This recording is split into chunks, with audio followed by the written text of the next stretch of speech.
everyone, and welcome to the Good Doctor's Diagnose for Monday, December 16th. I am Dr. Kristen, and I am here today, as you can tell, not in ARHQ. This is, in fact, my living room, because I wanted to have a bit of a festive backdrop for today's conversation, which is religiously inclusive holiday parties that may sound, I don't know, quite stressful to you, or perhaps overkill. But just consider a couple quick things. While yes, in the United States, the predominant religion is Christianity, and therefore the predominant December holiday is Christmas, there are so many others. And most likely there are people in your office, especially if you are, apologies guys, if you are somebody who lives in a religiously diverse area of the country, like a city like Houston, Texas, or like Philadelphia, and there are guaranteed to be people who celebrate things like Hanukkah and Kwanzaa and the winter solstice and other things as such. It's important to remember that Christmas and holidays are not the same word. So when you're having a holiday party and absolutely every single decoration is a Christmas tree or a Santa Claus, that's not a holiday party, that's a Christmas party. And there may be people in your office who don't identify with that. So if you're looking to create an inclusive space, having space for non-religious holiday garb is important. Even like things that may seem really innocuous to you, like baubles that go on a tree, while the only religion that has a tree is Christianity in that way, or old pagan traditions. But things like candles are fine because everybody has those, or even just having symbols from all the major faiths.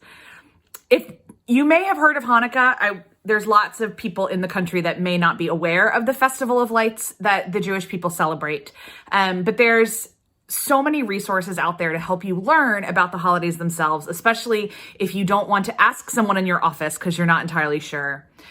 What I would also recommend is, even if you think everyone in your office is Christian, I would encourage you to have some kind of nondescript, non-denominational decorations as well.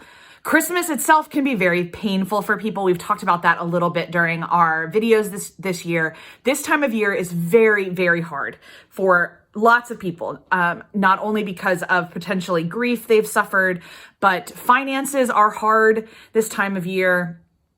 Family is a complicated word for a lot of people.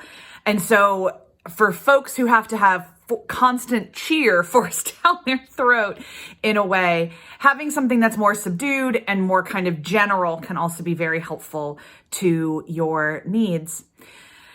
Like I said, it's a little bit of research, I know, to kind of figure out what the appropriate things are for various holidays, but it's not a hard situation to do. Quick Google searches will be your friend. If you'd like to do something even deeper, we'd encourage you to think about consulting experts in your area. Usually there's the local temples of whatever various non-Christian religions are around you will have very quick FAQ sheets that you can download or things as such. Everybody should be wanting to learn about religions that are different than theirs, but I recognize that I am the giant religion nerd, and I may be a lot more fascinated by other people's belief systems than you may be. But one of the most beautiful things about the United States is that we're pretty much the only country in the world founded without a state church. And that means that we have absolute freedom to worship however we want, and the government cannot interfere in that, nor can the government dictate how or who we worship. That's beautiful and something that should be protected. And this time of year is often a time where we make assumptions that, I don't know, just like because most people are Christians here, it's a Christian nation, which it's not. And so making sure that we have an inclusive space for all faiths that celebrate that have religious celebrations this time of year is a really important step to having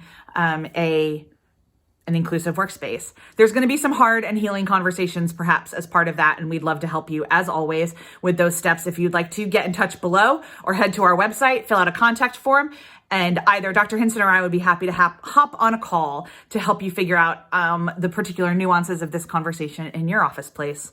In the meantime, Have a great Monday, and we'll see you on Wednesday. Bye.